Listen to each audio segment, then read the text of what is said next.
අනේ බලන්නකෝ මගේ අත කැපුණා. මොකද්ද පුතේ මම වැදගත් වැඩක ඉන්නේ. ඔය අයියට කියන්නකෝ. අනේ අයියා මගේ ඇඟිලි දෙනවා බෑට් ටිකක් දාන්නකෝ. අනේ අයියේ. අයියෝ නංගි යන්නකෝ හැමතිස්සෙම වල් දෙනවනේ. තාත්තේ.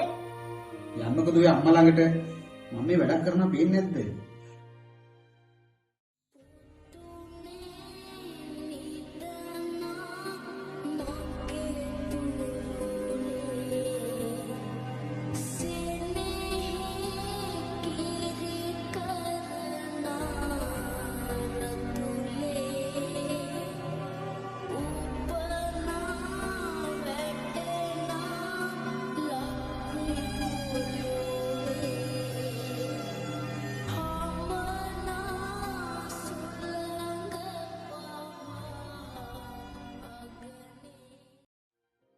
කොයි චෝටි දුව?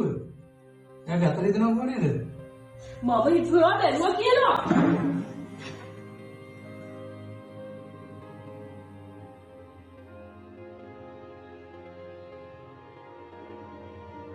අනේ කෙල්ලට නින්ද ගිහිල්ලා.